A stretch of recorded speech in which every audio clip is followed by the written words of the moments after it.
హావియర్స్, నేను మీ తుపాకి రాజా. ఈరోజు మునుగోడు ఉప ఎన్నిక జరుగుతుంది. ఈ ఉప ఎన్నిక నేపథ్యంలో ఎంతోమంది నాయకులు, స్టేట్ నాయకులంతా మా మునుగోడు నియోజకవర్గంలో ప్రతి గ్రామంలో ఒక్కొక్కరు ఇన్ఛార్జ్గా తీసుకొని అసలు ఎట్లా ఉంది, ఏం చేస్తున్నారు, అసలు ఊరు గురించి పనిచేస్తారా, ఓట్ల గురించి పనిచేస్తున్నారా, అసలు ఏం తెలుసుకుంటూ దాని మీద మన పరకాల ఎమ్మెల్యే చెల్ల ధర్మారెడ్డి సారు వెల్మ కన్యా చల్మడ చూసుకుంటున్నారు. మరి అడిగి మంచి మంచి ముచ్చట పెడదాం ఇక.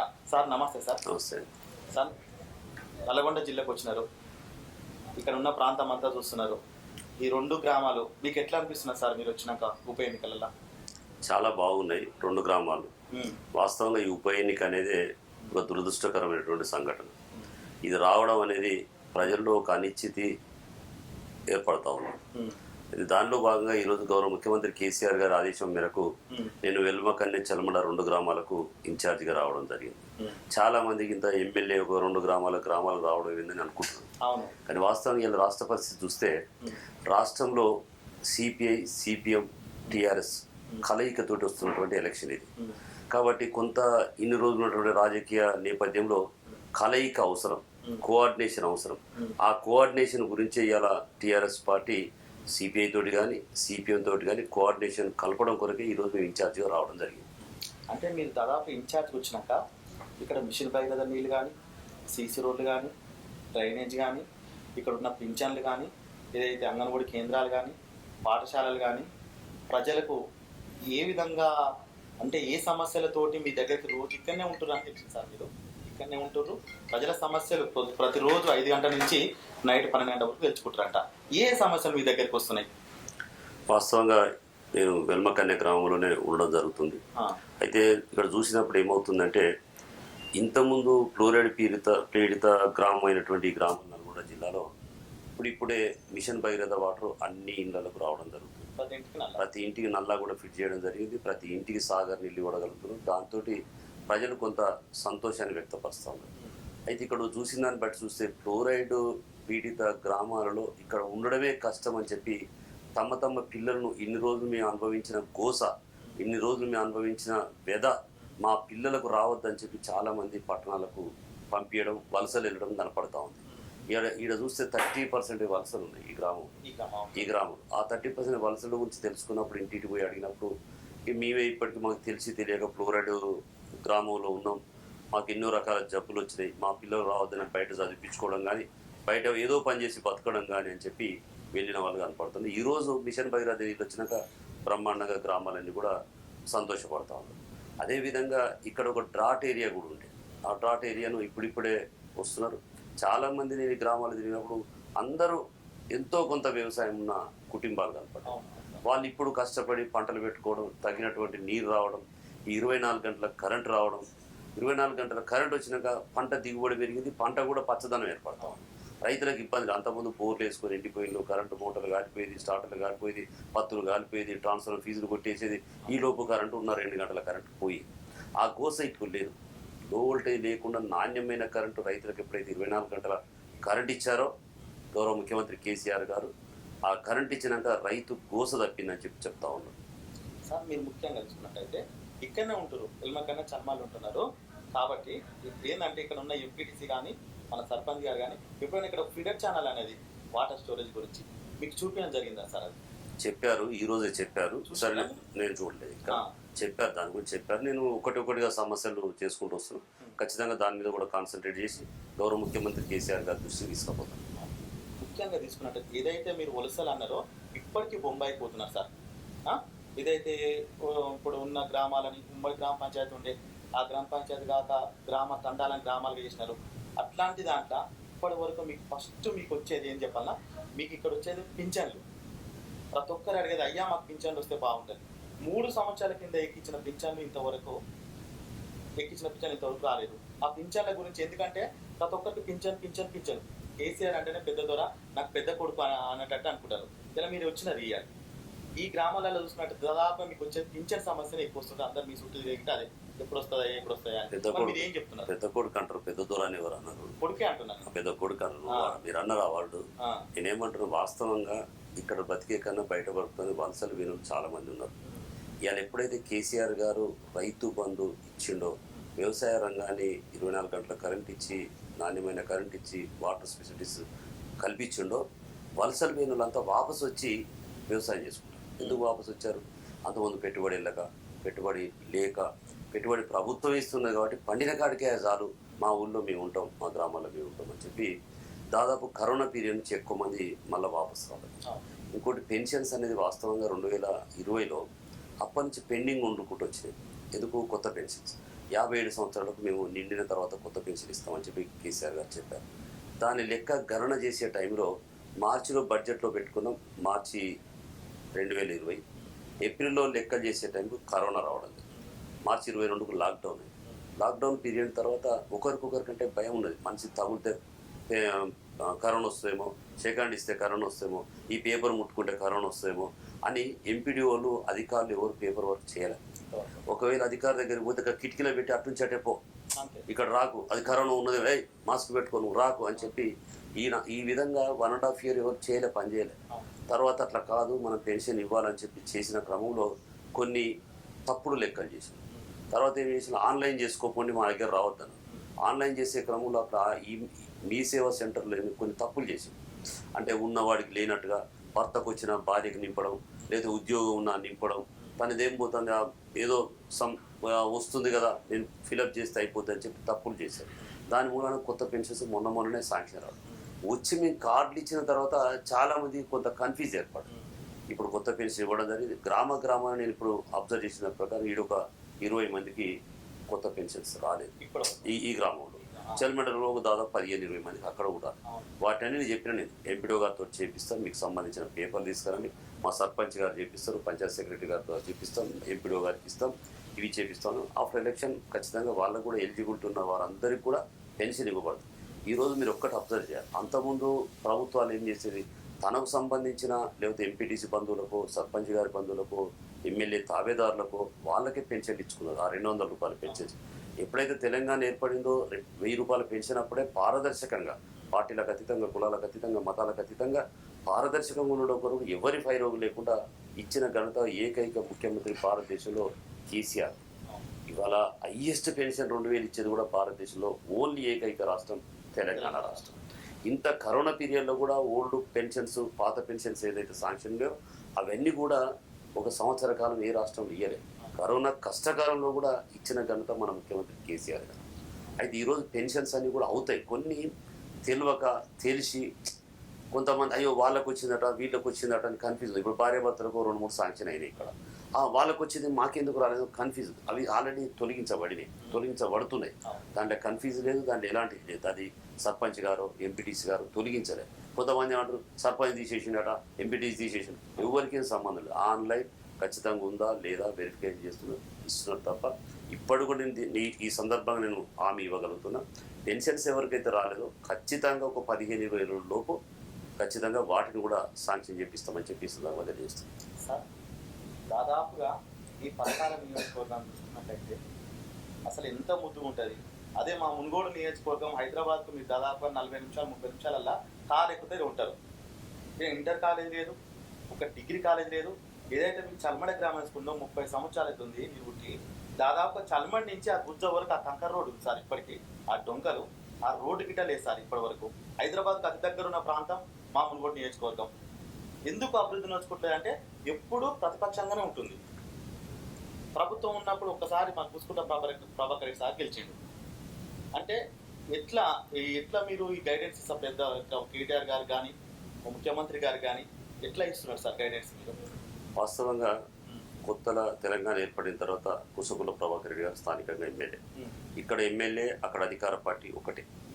ఆ టర్మ్లో ఆ 4.5 సంవత్సరాల కాలంలో బ్రహ్మాండంగా అభివృద్ధి చేసి, అంటే ఒకటేసారి ఇలా కావాలంటే కాదు, సాధ్యమైనంత వరకు రోడ్లు అయినాయి, డబుల్ రోడ్లు అయినాయి, మునుగోడు వే రోడ్ అయింది, ఇప్పుడు చౌటుప్పలు వే రోడ్డు కావచ్చు. ఇప్పుడు ఇక్కడ చల్మడకు దీనికి రోడే లేదు, లింక్ కొంత లేదు, గ్యాప్ లేదు, అది చేయడం జరిగింది. ఈ విధంగా కొంత అభివృద్ధి జరిగింది. సీసీ రోడ్డు చూడండి, మీకు 7 years బ్యాక్ పోయి చూడండి, ఇదే గ్రామం కావచ్చు, చల్మెడ గ్రామం కావచ్చు, సీసీ రోడ్లు లేవు. వాస్తవంగా ఇలా ప్రజలు ఒప్పుకుంటా ఉన్నారు. కాకపోతే ఇక్కడ ఆవేదన ఏంటంటే అక్కడ వేసినాం నాకెందుకు వేయలే, నాకు కూడా వేయాలి అనే, మా వార్డులో ఎందుకని ఒక. ఇవాళ చాలా మంది మేము ఇల్లు తిరుగుతున్నప్పుడు వచ్చినాయి. అసలు చెప్పాం ఖచ్చితంగా మీకు ఒక 3-4 నెలల తర్వాత ఖచ్చితంగా ఈ గ్రామంలో అభివృద్ధి మొత్తం మిగతాయి కూడా వస్తుంది. అయితే కొంత బ్యాక్ పడడానికి కారణం కూడా ఉంది. గత 4 సంవత్సరాలు ఇక్కడ కోమటిరెడ్డి రాజగోపాల్ రెడ్డి గారు గెలిచారు. ఆయన ప్రభుత్వాన్ని ఏ రోజు కూడా నాకు ఇది కావాలని అడగలేదు. సంబంధిత శాఖ మంత్రులను ఇగో నాకు కరెంటు సంబంధించింది కావాలి, మిషన్ భగీరథ సంబంధించింది కావాలి, రోడ్లకు సంబంధించింది కావాలి. నేను ఇప్పటికీ ఛాలెంజ్ చెప్తున్నా రాజగోపాల్ రెడ్డి గారు, నీవు ఎక్కడన్నా ఒక పత్రం ఇచ్చి ఒక లేఖ ఇచ్చి నేను అడిగితే పలానా మంత్రి ఇవ్వలేదు, నేను ముఖ్యమంత్రి గారు ఇవ్వలేదని చూపించగలవా అని చెప్పి నేను దమ్ముంటే చూపించమని చెప్పి ఈ సందర్భంగా నివేదిస్తాను. 4 సంవత్సరాలుగా నేను కూడా దగ్గర నుండి అబ్జర్వ్ చేసిన. ఆయన అసెంబ్లీలో నిండు సభలో ఏమడిగేదంటే వాళ్ళకి బిల్లులు వస్తారు, వీళ్ళకి బిల్లులు వస్తారు, పనిచేస్తే బిల్లులు వస్తారో ఎవరికి వస్తాయో ఎవరికి రావట్లేదు. కొంత ఇబ్బంది ఉన్న ఆర్థిక మాన్యం ఏర్పడ్డది. ఇలా కరోనా చేపట్టి మనకొక్కలకు కాదు ప్రపంచవ్యాప్తంగా దేశవ్యాప్తంగా ఆర్థిక సంక్షోభం ఉంది.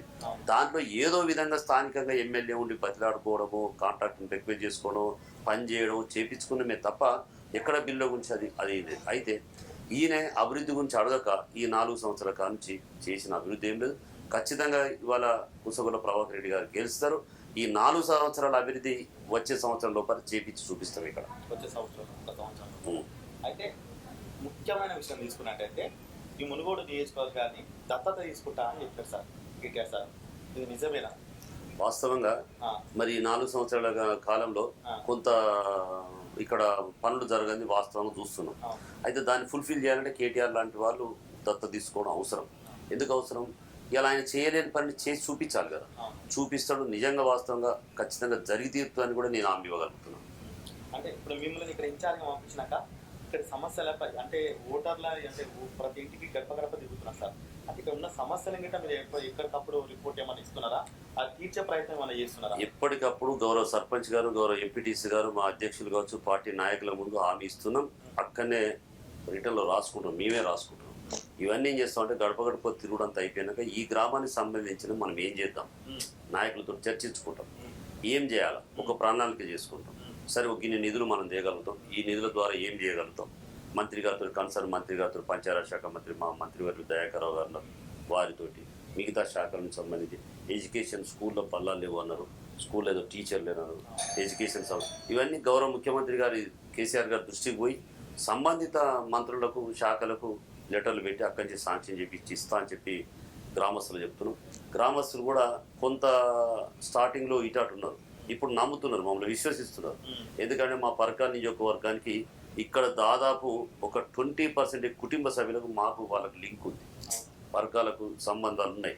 ఎందుకు సంబంధాలు? వీళ్ళు అనునిత్యము కాళేశ్వరం పోయి ఆ ఇసుక లారీలో పోవడం రావడం, ఆ పరకాల సెంటర్లో ఆగడం, పరకాల ప్రజలతో మాట్లాడే వాళ్ళకి షేర్ చేసుకోవడం, అక్కడ పరిస్థితులు అన్నీ వాళ్ళే చెప్తున్నారు. నాకన్నా ముందుగా మీ పరకాల మేము చూసినాం సార్, అక్కడ చూసినామని చెప్పి వాళ్ళే అప్పుడు చేసినప్పుడు నేను చెప్తే వాళ్ళు నమ్ముతున్నారు, ఖచ్చితంగా విశ్వసిస్తారు. నేను హామీ ఇవ్వగలుగుతా. ఇక్కడ 80% టీఆర్ఎస్ పార్టీకి గౌరవ మన సిపిఐ పార్టీ నాయకులతో కావచ్చు, మన సిపిఎం పార్టీ నాయకులతో కావచ్చు కోఆర్డినేట్ చేసుకొని ముందుకు పోతున్నాం.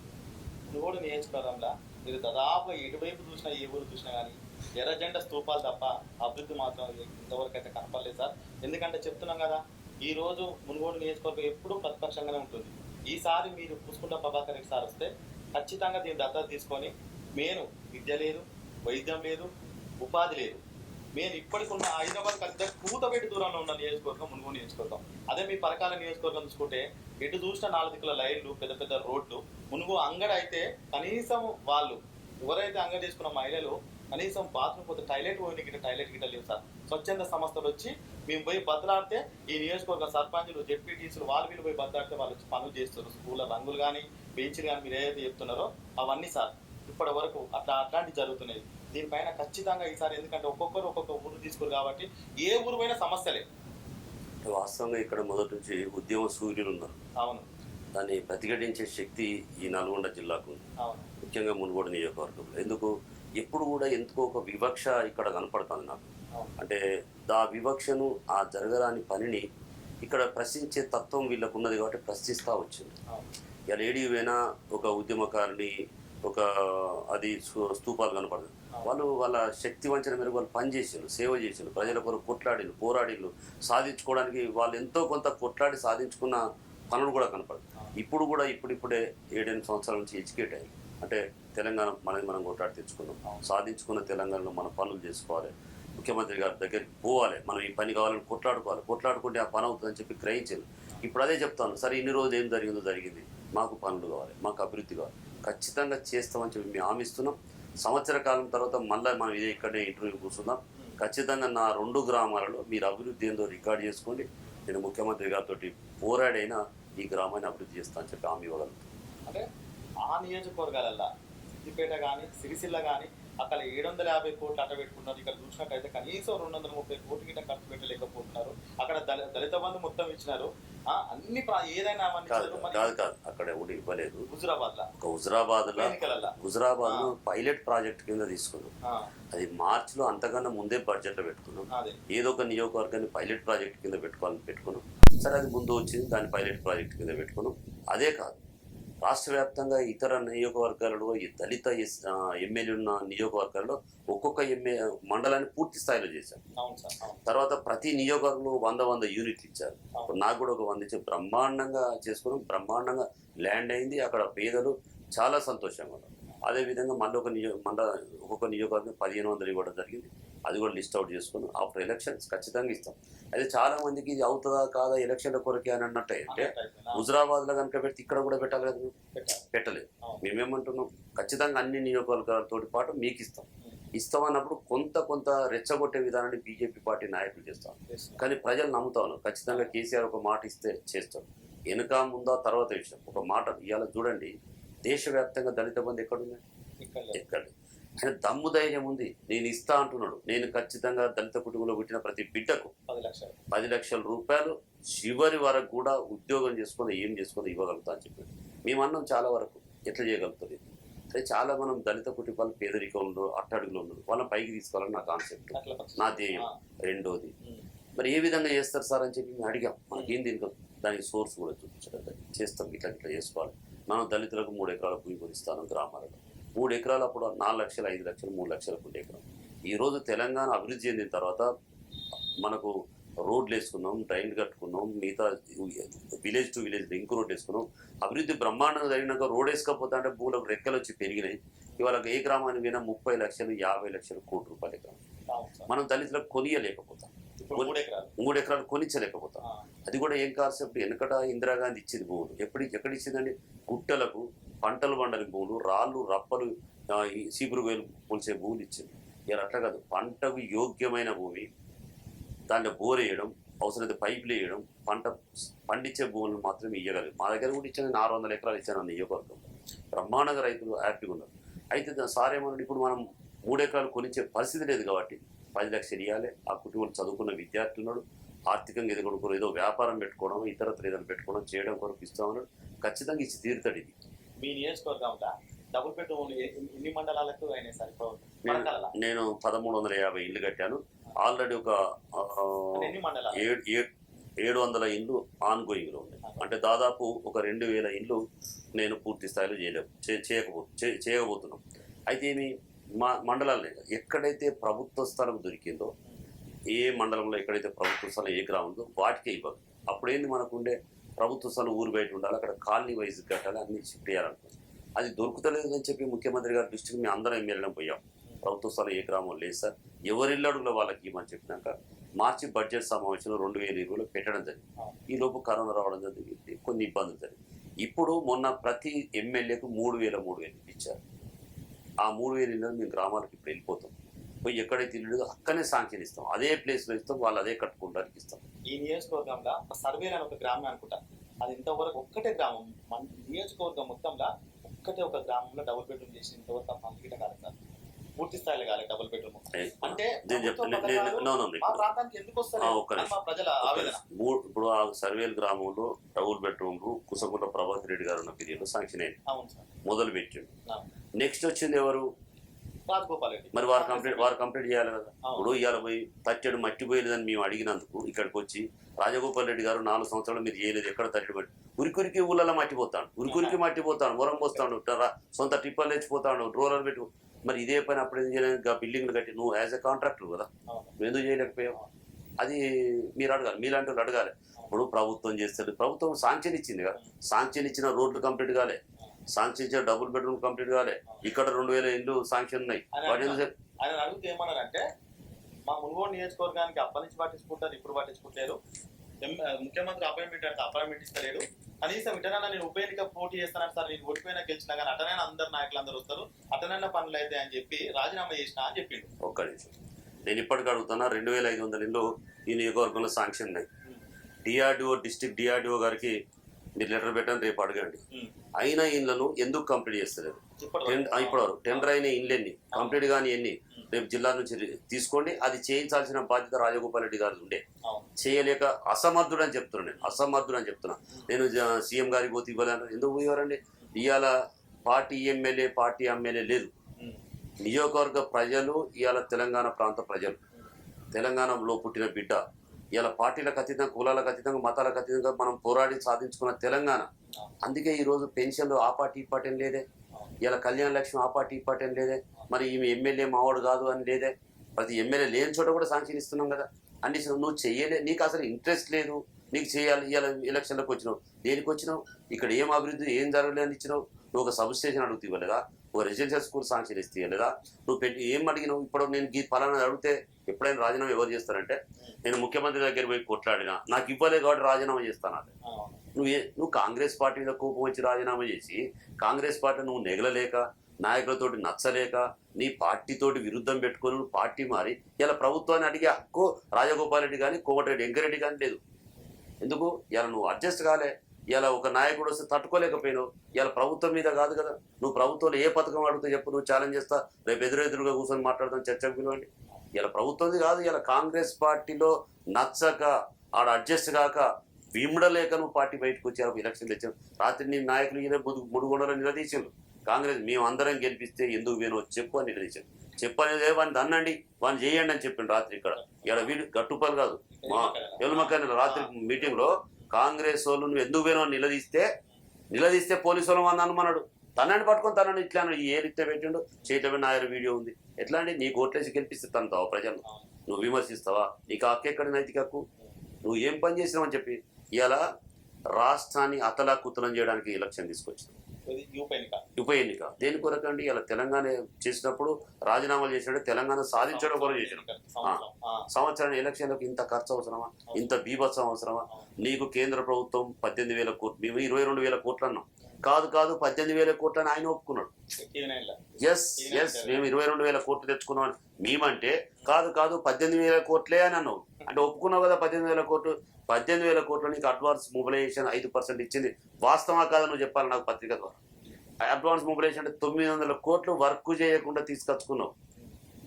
నీ బండ్లు నీ అవన్నీ లాక్కపోయే టైం తీసుకొని ఎలా చేసుకొని అప్పులు కట్టుకొని ఇలా నువ్వు మిగతా డబ్బులు పట్టుకొని ఈ నియోజకవర్గం దగ్గర ఏంటంటే ఇది ఉప ఎన్నిక, ఇది ఏంటిది? ఇది ఇలా వాళ్ళు చాలా మంది చెప్తారు, మా సోదరులు మా మారయ్య గారు కావచ్చు, ఇక్కడ సిపిఐ అసలు పైసలు అంటేనే ఎలక్షన్ల గురించి తెలియదు మాకు. ఎంత ప్రశాంతంగా ఎలక్షన్ ఇట్లా చేసి మేము 5 గంటల వరకు పోటీ పడతాం, ఎలక్షన్ అయిపోతాం, 6 గంటల వరకు సాయంత్రం అందరం కలుస్తాం, మంచి చెడు మాట్లాడుకుంటాం తప్ప మాకు ఎప్పుడు రాజకీయాల విరుద్ధం ఎప్పుడు లేదు. ఇక్కడ డబ్బులు మేము పెట్టలేదు, ఈ డబ్బేందని బీభత్సపడుతున్నారు, అంత బీభత్సం సృష్టిస్తా ఉన్నారు. కాళేశ్వరం ప్రాజెక్ట్ కానీ, మల్లన్న సాగర్ ప్రాజెక్ట్ కానీ, అక్కడ భూ నిర్వాసితులు ఎవరైతే ఉన్నారో వాళ్ళందరికీ న్యాయం జరిగింది. చెర్లగూడెం ప్రాజెక్ట్ ఇప్పుడు దాదాపు 8 రోజులు అవుతున్న సార్, వాళ్ళు ఆర్ఎంబీ ప్యాకేజ్ అని చెప్పి ఇప్పటి వరకు వాళ్ళకి ఇల్లు లేవు కట్టుకోనికి. ఇంకా దీక్ష చేసి ఆ పనులు ఏవైతే పనులు చేపిస్తున్నారో ఆ పనులకి టాపేసినాం సార్. మీ దృష్టికి రావచ్చు. చూడండి, ఇవాళ ఒక్కటే కాదు, ప్రతి ప్రాజెక్టు కనుక కడితే మాకు పుట్టగతులు ఉండవని కాంగ్రెస్ నాయకులు, బీజేపీ నాయకులు కోట్ల కేసేసారు. కోట్ల కేసు ఎంత చిల్లర అంటే, చనిపోయిన వాళ్ళని కూడా లిస్టులో సంతకాలు పెట్టి, దొంగ సంతకాలు పెట్టి కోట్ల కేసు, కోర్టు ఎంక్వైరీ పంపి వాళ్ళ నోటీసులు పంపితే ఆల్రెడీ చనిపోయినారు. కోట్ల కేసు వేసడానికి ముందే 5-6 సంవత్సరాల ముందు చనిపోయింది. అంటే దుర్మార్గంగా వాళ్ళు కేసులు వేసి ఆపాలని చూసారు. ప్రతి దాంట్లో అండి, ఒక్కటే కాదు, ప్రతిదీ ఆపాలే. ప్రభుత్వం ఈ మంచి పేరు ఎట్లా వస్తుంది, ఈ స్కీములు ఆపాలే, ఇది చేయాలి, ఇది ఎట్లా చేస్తూ కాని పనిలో ఒకటి పెట్టుకుంటాడు. డబుల్ బెడ్రూమ్ అయిందా? కాలేదు. వాస్తవం కాలేదు. ప్లేస్ లేక కాలేదు. ఎవరు వెళ్ళాడు? వాళ్ళకి ఇస్తాం. అరే 100 స్కీములల్లా 120 స్కీములు సారు ప్రామిస్ చేయని స్కీములు ఇచ్చాడు. ఇలా కళ్యాణ ఎలక్షన్లు పెట్టలేదే, ఇచ్చినాం. పెన్షన్ 2,000 అంటే 1,000 ఇస్తాను. ఎమ్మటి ఎలక్షన్ రాకుండా 2,000 ఇచ్చినాం. ఇలా అమ్మాయి డెలివరీ అయితే 13,000 12,000 ఇస్తున్నాం. కేసీఆర్ కిట్ ఇస్తున్నాం. రైతు బంధు ఎలక్షన్ అంటే చెప్పలేదు, రైతు బంధు ఇస్తున్నాం. దళిత బంధు చెప్పలేదు, దళిత బంధు డిక్లేర్ చేశాం. మొన్న ఎస్టీ బంధు ఇచ్చినాం. మేము అడిగినాం, అది ఇంత ధైర్యం ఏం సార్, మీరు ఎట్టి ఇస్తాను తప్పకుండా ఇస్తాను అన్నాడు. ఇవాళ నేను అడుగుతున్నా, ఇవాళ ఏ ప్రభుత్వం అన్నా ఎవడన్నా వచ్చి నేను దళిత బంధు బంద్ చేస్తానంటాడా ఇవ్వమంటాడు చెప్పాను, నేను ఎస్టీ బంధు ఇస్తానంటాడా ఈ బంద్ చేయమంటాడా చెప్పాను. బయట మాత్రం గల్లీలో దళిత బంధు ఇస్తారనే గంటెత్తారు, ఎస్టీ బంధు ఇస్తారని మాటలు సాటుకు మాట్లాడు కాదు. బంద్ చేయమంటావా ఇవ్వమంటావా చెప్పు, నీ దమ్ముడే చెప్పు. దళితులకు ఎందుకు ఇస్తానంటో చెప్పు. ఇచ్చే దమ్ముంది కేసీఆర్కు, ఇస్తాడు ఖచ్చితంగా. మీరు చూడండి ఇదే మాట 3-4 సంవత్సరాల తర్వాత మళ్ళా కలుతాం. 1 by 1 ఇస్తాం. ఒకటేసారి ఇలా మన కుటుంబంలోనే మనం అందరి సమానంగా చూడలేకపోతున్నాం, అందరికి న్యాయం చేయలేకపోతున్నాం. పిల్లలు ఖచ్చితంగా వస్తుంది, ఖచ్చితంగా నెరవేరుతుంది. ఇది దేశానికే ఈరోజు కేసీఆర్ ఆదర్శంగా కాబోతున్నాడు. ఇలా ఏ రాష్ట్రం అని తీసుకోండి, ఎవరు ఇలా ప్రధానమంత్రి గారే బహుత్ అచ్చా సాబ్ తెలంగాణ సీఎం అంటాడు, మళ్ళీ సాటుకొని మాట్లాడతాడు. ఇవాళ అన్ని స్కీములకు మనకు అవార్డు ఇస్తున్నాడు. తెలంగాణ రాష్ట్రం గ్రామాలు పల్లెలు ప్రశాంతంగా మారినాయి. ఇలా పచ్చదనం వచ్చింది. ప్రతి గ్రామానికి ఒక ట్రాక్టరు, ట్యాంకరు, ట్రైలరు, ఇలా వైకుంఠ ధామం, డంప్ యార్డు, పల్లె ప్రకృతి, ఒక నర్సరీ, ఒకటి క్రీడా ప్రాంగణం, ఇవి పెట్టుకొని పోతారు. ఇలా సర్పంచ్ చాలా సంతోషంగా ఉన్నారు, వాళ్ళు బ్రహ్మాండంగా పనిచేస్తున్నారు. ఆయన సర్పంచ్ ఎన్నడు ఊడోనోడు ఊడిపిస్తాడు. ఇలా ఇళ్ళను గ్రామాలకు తిరిగి ఎక్కడ జరిగింది అభివృద్ధి. ఇవాళ చెప్తున్నాను, ఉత్తర భారతదేశం పోదాం, నీ గ్రామాలు చూపెట్టు, నువ్వు అధికారంలో గ్రామాలు చూపెట్టు. ఏం చేసి వాళ్ళు ఈ విధంగా కావాలని ఇక్కడికి వచ్చి మన గ్రామాలకు అవార్డుల మీద అవార్డు 20 సెలెక్ట్ చేస్తే 19 మనం తీసుకున్నాం అవార్డులు. అలాంటి గ్రామాలను పట్టుకొని ఇలా వాళ్ళు నచ్చలేదు. వాస్తవం చెప్పాలన్నా బీజేపీ నచ్చలేదు. ఇవి నచ్చేవానికి అసలే అది దురాంకారమైనటువంటి రాజకీయంలో వాళ్ళు ఉండి ఇన్ని మంచి పనులు చేస్తే మాకు పుట్టగదులు ఉండవని ఇలా బీజేపీ పార్టీ వచ్చి తెలంగాణ రాష్ట్రం, అరే పచ్చగా బతుకుతున్న రాష్ట్రం మీద వచ్చి నువ్వు పడాల్సిన అవసరం ఏమి? ఇవాళ ఈ రాష్ట్రం మీద ఇంత వివక్ష చూపెట్టాల్సిన అవసరం లేదు. అయ్యా మాకు ఇచ్చే పైసలు మాకు ఈరా బాబు, జిఎస్టీ నుంచి తీసుకుపోయిన డబ్బులు మాకు ఏం అడుగుతున్నాం? 36,000 కోట్లు నీ ముడ్డి కింద పెట్టుకొని మాకి అంటే ఇవ్వవు, మాకు వచ్చే వాటా మాకు ఇవ్వవు, ట్యాక్సులు 18%. ఇలా ఎంత దుర్మార్గం మీకు చెప్తాను. ఇలా మేము ₹1,00,00,000 వరకు ఇక్కడ వెల్మకరణలు ఇచ్చిన సంతోషంగా చెప్తాము. ₹1,00,00,000 ఇచ్చిందండి మీకు ఇక్కడ అంటాం. 18 లక్షల రూపాయలు కేంద్ర ప్రభుత్వం పట్టుకోబోతుంది. వాళ్ళకి రాష్ట్ర ప్రభుత్వం పైసలు ₹1,00,00,000 మీరు శాంక్షన్ చేస్తే టెండర్లు అనేవాడు 18 లక్షలు తీసుకొని పోతున్నాడు. జిఎస్టీ 18% పెట్టుకుని అయ్యే జాగిరని తీసుకుపోతున్నాం. తీసుకపోయినా ఓకే, మా కళ్ళ కూడా వాటర్ రావాలి, తీసుకపోయినా అవి ఇయ్యాడు. ఇవాళ మా రాష్ట్రం మీద, నీ రాష్ట్రాలలో 29 రాష్ట్రాల్లో 5-6 రాష్ట్రాలు మా రాష్ట్రం మీద ఆధారపడి బతుకుతున్నాయి. అది చెప్పడు. నీ షేర్ ఏందో చెప్పు, నీ వాటా ఏందో చెప్పు, ఇది నేను ఇస్తున్నా చెప్పు. లేకపోతే తెలంగాణలోకి మంచి పని అయితే లేదు. ఒక్క మంచి పని చేస్తాం మా రాష్ట్రంలో అధికారంలో, మేము బీజేపీ పార్టీ అధికారంలో రాష్ట్రంలో ఇంత మంచి పని చేస్తాం చేయమని చెప్పు. చెప్పాడు. ఈ గల్లీలో కూడా ఉంటాడు, అక్కడ ఇక్కడ కూర్చుంటాడు, వాడికి వాట్సాప్లో నడుపుతాడు, యూనివర్సిటీ నడుపుతాడు, నడిపి ఏం చెప్తాడు, ఇది కాదు అది కాదు అంటాడు. పాపం చదువుకున్న పిల్లలకు అది తెలియక 8 సంవత్సరాల కింద పిల్లవాడు 15 సంవత్సరాలు 14 సంవత్సరాలు ఉండే తెలంగాణ వచ్చే ముందు. ఇవాళ 22-23కి వచ్చిండు. వానికి అప్పటి పరిస్థితి తెలుస్తలేదు, తెలియక కన్ఫ్యూజ్ అవుతాడు. వాస్తవంగా తల్లిదండ్రులు చెప్పాల్సిన బాధ్యత మనకున్న. అప్పటి గోస్ ఏందండి, పల్లెలో ఈ టైంలో కరెంట్ ఉండేదా? దీపాలు పెట్టుకునే పరిస్థితి, కొవ్వొత్తులు పెట్టుకునే పరిస్థితి. ఇలా 24 గంటలు పల్లెల్లో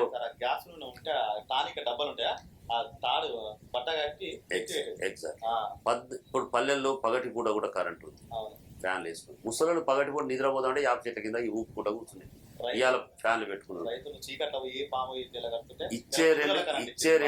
నేను చెప్తున్నా, ఇచ్చే 2 గంటల 3 గంటల కరెంటు ఏ టైంకి ఇస్తావో తెలియదు. రైతు భార్య పిల్లలను వదిలిపెట్టి బాయికాడ స్టార్టర్ మీద ఏలు పెట్టి పండుకునే పరిస్థితి. ఆ రోజు పండుకొని ఎప్పుడు వస్తుందో లేదు, స్టార్టర్ టక కొట్టేది అందరూ ఒకసారి వచ్చేసారి నిమిషం పెట్టుకొని ఇట్లా ఉత్తాల్సిన పరిస్థితి. ఆ రోజు ఇవన్నీ స్టార్టర్ అందుకుంటే వాడి మోటార్ కదా టక్కున ఫీజులు కొట్టేది. ట్రాన్స్ఫర్ ఆడికి తిరిగేటాలకే తెల్లారి స్టార్టర్ కొట్టేది, మోటార్లు కాలిపోయేది, పత్తులు కాలిపోయేది, వైండింగ్లు కాలిపోయేది. తెల్లదాకా బాయికాడ పడి తెల్ల ముఖం వేసుకొని ఇంటికి వచ్చే పరిస్థితి. ఈ రోజు హాయిగా భార్య పిల్లలతో ఇట్లా పడుకుంటా ఉన్నాడు. అది కల్పించిన ఘనత మన ముఖ్యమంత్రి కేసీఆర్.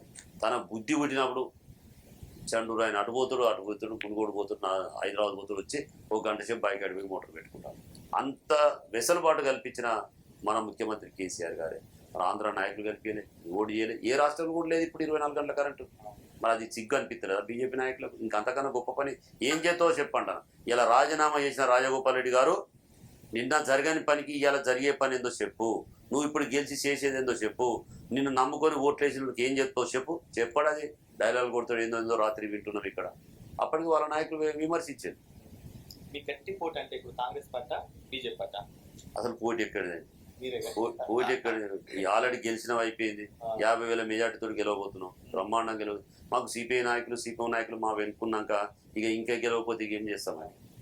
అయితే ఏదేమైనా సార్ ముఖ్యంగా అయితే ఒక్కటైతే మీరైతే చేయండి. మీ పరకాల నియోజకవర్గంలో ఇంటర్ కాలేజ్ డిగ్రీ కాలేజ్ ఉందో పోత నల్గొండ పోవాలి, పోత పట్నం పోవాలి చదువుకోనికి.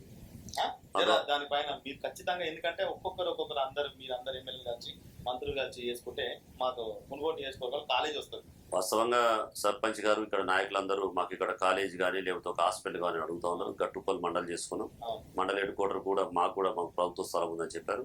మొన్ననే ఇక్కడ ఒక డోనరు మా వేమిరెడ్డి నరసింహారెడ్డి గారు కూడా తన సొంత డబ్బులతోటి నేను రెసిడెన్షియల్ స్కూల్ కట్టిస్తాను. ప్రభుత్వ స్థలం కావాలంటే 6 ఎకరాలు ఆల్రెడీ చూసి పెట్టాను. నేను ఆర్డీఓ గారికి కూడా లెటర్ పెడుతున్నాం. బిఫోర్ రెసిడెన్షియల్ స్కూల్కి అలాట్ చేపిస్తాను. ఎస్, వారు తన సొంత గ్రామం చెల్మెడ, వాళ్ళు తన ఆల్రెడీ డొనేట్ చేస్తే నేను కట్టిస్తాను మాట్లాడాను. అలాంటివి కూడా నేను మొబిలైజ్ చేస్తున్నాం. ప్రైవేట్ పరంగా కూడా చేసేవాళ్ళని చేస్తున్నాం. నిన్న మొన్న ఎవరో ఆయన కలిసిండు, ఈ స్కూల్లో బెంచ్లు లేవంటే సార్ మీరు వచ్చింది కాబట్టి నేను ఇస్తా అని చెప్పి ఇచ్చాడు బెంచ్లు ఇస్తున్నాం. అంటే ఇవన్నీ మేము ఎలక్షన్లు చెప్పేది కాదు, కానీ అలాంటి వాళ్ళు స్వచ్ఛందంగా చేసే వాళ్ళు కూడా ఇక్కడికి వస్తూ ఉన్నారు. కోమారెడ్డి వెంకరెడ్డి చేసింది ఏం లేదు, మేము అవసరమైతే మా గ్రామానికి సేవ చేస్తామని ఈ గ్రామం నుంచి కూడా ఒక వ్యక్తి స్వచ్ఛందంగా చేస్తాం. అలాంటి చేపించే నాయకుడు లేడు ఇక్కడ.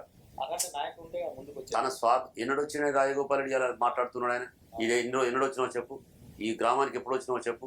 ఈ 4 సంవత్సరాల కాలంలో పలానా చోట కూర్చొని మీటింగ్ పెట్టినా, పలానా గ్రామ పంచాయతీ కాడ మీటింగ్ పెట్టినా, ఇగో పెట్టి ఈ గ్రామ సమస్యలు తెలుసుకున్నాను. అసలు నీకు కళ్యాణ లక్ష్మి వస్తే చెక్కులు వస్తే ఇవ్వడానికి తీరలే, ఇలా సీఎం రిలీఫ్ చెక్కులు వస్తే ఇవ్వడానికి తీరలే, నువ్వు ఇక్కడికి వచ్చి రైతు బంధు ఇచ్చే రోజు పాస్బుక్లు ఇవ్వడానికి తీరలే, రైతుకు నా పాస్బుక్ కాలేదని సమస్యలు ఇప్పుడు అనేకం చెప్తున్నారు. నేను పోతుంటే ఆ సమస్యలు ఒకరోజు వచ్చి చెప్పిన దిక్కు లేదు, దిశానం లేదు. అయితే ఇంతకుముందు ఏదైతే కమ్యూనిస్ట్ నాయకులు ఉన్నారో సిపిఐ సిపిఎం కానీ ఆయన ఎప్పుడే పని చేస్తారు, మరి వాళ్ళకి ఇప్పుడు మీ ఎప్పుడు పని చేస్తున్నారు, మరి ఏం చెప్తున్నారు సార్? అప్పుడు ఎట్లా ఉందంట మరి ఎప్పుడు వాళ్ళకన్నా కళ్యాణ లక్ష్మి చెక్కులు కానీ అవి కానీ చెప్తున్నారా? అందరు చెప్తున్నారు మాకు వచ్చింది సార్ కేసీఆర్ కళ్యాణ లక్ష్మి నా బిడ్డకి సార్, ఈ పనులు ఆయన తీరిక లేదు అని చెప్పి వాళ్ళే చెప్తున్నారు. ఆయన ఎన్నడు కానిపల్లి, ఆయన ముఖానికి ఎన్నడు కానిపల్లి ఘోరంగా మాట్లాడుతున్నారు. వాళ్ళు నాయకులే ప్రజలు కింద తెలియని ప్రజలు మాట్లాడుతూ ఉన్నారు. ఏదేమైనా సార్ మా మునుగోడు నియోజకవర్గానికి వచ్చి ఇక్కడ ఉన్న పరిస్థితి ఆహా మా నియోజకవర్గం ఎట్లా ఉంది, ఏ నియోజకవర్గం ఎట్లా ఉంది అన్నట్టు మీకు అనిపిస్తుంది. ఖచ్చితంగా మీరు గిట్ట మీ సొంత డబ్బులతోటి ఈ 2 ఊర్లలో ఏదో ఒక పని చేయాలని చెప్పి మా అండేస్తారా తుపాకి రాజా కోరుకుంటుండు. సొంత డబ్బులు ఏం లేదు నాకు. సరే, నేను వారి వేమిరెడ్డి గారిని నరసింహారెడ్డి గారిని మెప్పియొచ్చు, ఇక్కడ కూడా ఒక ఆయన మెప్పియొచ్చు, అట్లాంటివి చేస్తాం. ప్లస్ కేసీఆర్ ఒప్పించి ఇక్కడికి నిధులు తీసుకొచ్చి అభివృద్ధి చేస్తాం, కానీ సొంత డబ్బులు పెట్టాల్సిన అవసరం లేదు. ప్రభుత్వం ఉన్నది, కేసీఆర్ ఉన్నాడు, ఖచ్చితంగా ఈ గ్రామం డెవలప్ అవుతుంది. సార్ మా తుపాకి రాజా ముచ్చట అన్ని వచ్చినాయా? చూసి కదా, ఏదైనా మా డబుల్ బెడ్రూమ్ ఎందుకంటే చాలా అని చెప్తే మాకు స్థలం ఉండాలని కట్టాలా అన్నది. విషయాన్ని ఎందుకు వస్తలేమంటే ఇట్లా ఇదని చెప్పి మాకు చెప్పిన నాయకులైనా కావాలనుకుంటున్నారు. మరి సర్పంచ్ మీద ఎప్పుడు వస్తుందయ్యా ఎప్పుడు వస్తుందయ్యా అని చెప్పినారు. ఏదేమైనా సరే ఖచ్చితంగా మునుగోడు నియోజకవర్గంలో మంత్రులు ఎమ్మెల్యేలు ఎవరైతే ఉన్నారో 100% ఇక్కడ మన కాలేజ్ కావాలి, నీళ్లు కావాలి, రోడ్లు కావాలి, ఉపాధి కావాలి.